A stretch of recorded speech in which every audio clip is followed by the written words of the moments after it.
Hello everyone, welcome to next lesson of Introduction to Graph. So students, we are doing terminologies and so far we have done 5 terminologies.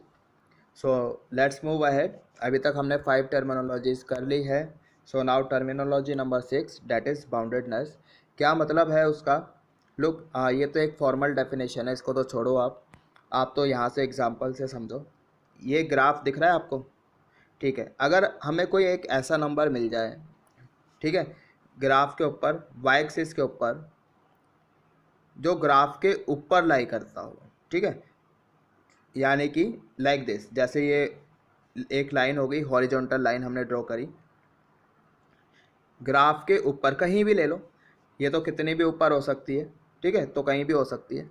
तो ये ऐसा करने से क्या होगा, तो ये ग्राफ को हम बोलेंगे इट इज़ अपर बाउंडेड, ठीक है. तो ऐसी एक लाइन, ये ग्राफ नीचे यहाँ तक जा रहा है, तो नीचे कहीं भी एक लाइन अगर ऐसी हम ड्रॉ कर पाएँ, ठीक, कि ग्राफ उसके अंडर आ जाए ऐसे, तो हम इसको बोलेंगे लोअर बाउंडेड. Lower bounded.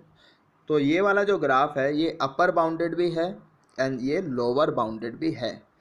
और बाउंडेड है क्या, अगर दोनों इस तरह से अगर हम ड्रॉ कर पा रहे हैं लाइंस, मतलब इस तरह से हमने क्या करा, बाउंड कर दिया ना ग्राफ को, दो लाइंस के बीच में, दो हॉरिजॉन्टल लाइंस के बीच में हमने इस ग्राफ को बाउंड कर दिया. तो क्या ये बाउंडेड है? बिल्कुल है. लोअर बाउंडेड है, नीचे हम एक लाइन खींच पा रहे हैं, यस बिल्कुल, तो ये लोअर बाउंडेड है. अपर बाउंडेड है क्या, ऊपर भी हम एक लाइन खींच पा रहे हैं, बिल्कुल, तो ये लोअर बाउंडेड भी है. अब लोअर बाउंड क्या है? लोअर बाउंड का ये मतलब है, ये जो लोअर, ये वाली जो लाइन है हॉरिजॉन्टल, आप तो क्या करो, इसको ऊपर ऐसे शिफ्ट करो, ठीक है. तो इस तरह से आप शिफ्ट करना शुरू करो कि ये इसको टच कर जाए, तो यहाँ पर लोअर बाउंड क्या हो जाएगा, -3, ठीक है. ऐसी ये वाली जो लाइन है इसको आप नीचे की तरफ शिफ्ट करना शुरू करो, तो ये ग्राफ को कहाँ पे टच करेगी, ये तरफ 4 पे, तो अपर बाउंड क्या हो जाएगा, 4. आई होप कि आपको समझ में आ गया. एक और एग्जांपल लेते हैं, अभी सारी पिक्चर क्लियर हो जाएगी. तो ये एक ग्राफ है, ठीक है. तो क्या ये बाउंडेड है? रेंज तो इसकी हो गई -∞ टू 5. बाउंडेड है क्या ये? बिकॉज ऊपर तो चलो हम लाइन ड्रॉ कर पा रहे हैं, ऊपर हम लाइन ड्रॉ कर पा रहे हैं, बट नीचे नहीं कर पा रहे हैं. ये तो इन्फिनिटी तक जा रहा है, कहाँ पर लाइन ड्रॉ करोगे, तो पॉसिबल ही नहीं है नीचे लाइन ड्रॉ करना. तो बाउंडेड है क्या? नहीं, ये बाउंडेड नहीं है. लोअर बाउंडेड है क्या? नहीं है, बिकॉज नीचे हम लाइन ड्रॉ नहीं कर सकते. अपर बाउंडेड है क्या? बिल्कुल है. तो ग्राफ के मतलब ग्राफ तो यहाँ तक है, तो इससे ऊपर तो हम एक लाइन ड्रॉ कर सकते हैं ना, तो ये अपर बाउंडेड तो है. लोअर बाउंड की अगर बात करें, लोअर बाउंड क्या है, जब ये लोअर बाउंडेड ही नहीं है तो लोअर बाउंड का तो सवाल ही नहीं उठता, तो does not exist. Upper bound क्या है? अपर बाउंडेड तो ये है, तो अपर बाउंड क्या होगा, इस हॉरिजॉन्टल लाइन को नीचे ऐसे शिफ्ट करना शुरू करो, तो ये ग्राफ को कहाँ पे टच करेगी, 5 पर. सो 5 इज अपर बाउंड, ठीक है.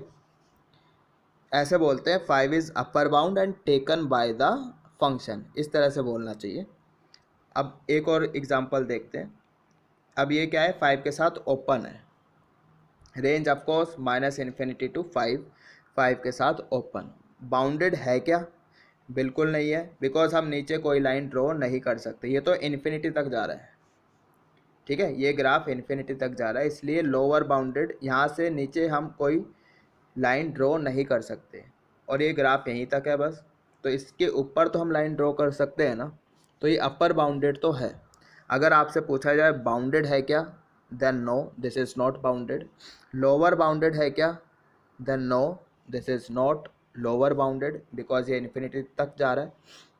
अपर बाउंडेड है क्या? बिल्कुल है, यहाँ पर हम एक हॉरिजॉन्टल लाइन ड्रॉ कर सकते हैं. लोअर बाउंड क्या है? जब ये लोअर बाउंडेड ही नहीं है तो लोअर बाउंड का सवाल नहीं उठता, so does not exist. Upper bound क्या है? ठीक है, यहाँ पे एक हॉरिजॉन्टल लाइन आप ड्रॉ करो, उसको तो आप नीचे की तरफ शिफ्ट करना शुरू करो, तो ग्राफ को कहाँ पे टच करेगी, कट नहीं करनी चाहिए, जस्ट टच, तो यहाँ तक आओगे 5 तक, है ना. तो यहाँ भी हम क्या बोलेंगे, लोअर अपर बाउंड तो 5 ही है, but not taken by the function, ठीक है, दोनों में डिफरेंस समझ में आया। यहाँ भी अपर बाउंड 5 ही था, बट यहाँ पर 0.5 इंक्लूड था, यहाँ इंक्लूड नहीं है। दोनों केस में अपर बाउंड 5 ही है, बट यहाँ पर तो क्या है, टेकन बाय द फंक्शन, यहाँ पर not taken by the function. I hope कि आपको समझ में आ गया। एक और एग्जांपल देखते हैं। फिर हमने एक ग्राफ लिया, तो एक लाइन हम ऊपर खींच सकते हैं इस ग्राफ के, ठीक है, तो ये अपर बाउंडेड भी है। नीचे भी हम एक लाइन खींच सकते हैं, so this is lower bounded also. अब आपसे पूछा जाए ये ग्राफ बाउंडेड है क्या? बिल्कुल है। हम देखो इन दोनों हॉरिजॉन्टल लाइन से हमने क्या किया, ग्राफ को बाउंड कर दिया, ठीक है, इन दोनों लाइंस के बीच में आ गया ना ग्राफ, तो this is bounded. Lower bounded है क्या? बिल्कुल है, नीचे एक लाइन ड्रॉ कर सकते हैं। अपर बाउंडेड है क्या? बिल्कुल है, ऊपर भी हम एक लाइन ड्रॉ कर सकते हैं। लोअर बाउंड क्या है? इस हॉरिजॉन्टल लाइन को ऊपर शिफ्ट करो ऐसे, तो ये टच कहाँ पे करेगी? -1 पर, तो -1 lower bound and taken by the function.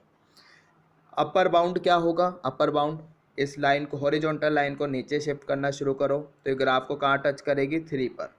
So 3 is upper bound but not taken by the function, because यहाँ पे ओपन सर्कल है। आई होप अब चीज़ें क्लियर हो गई हैं आपको।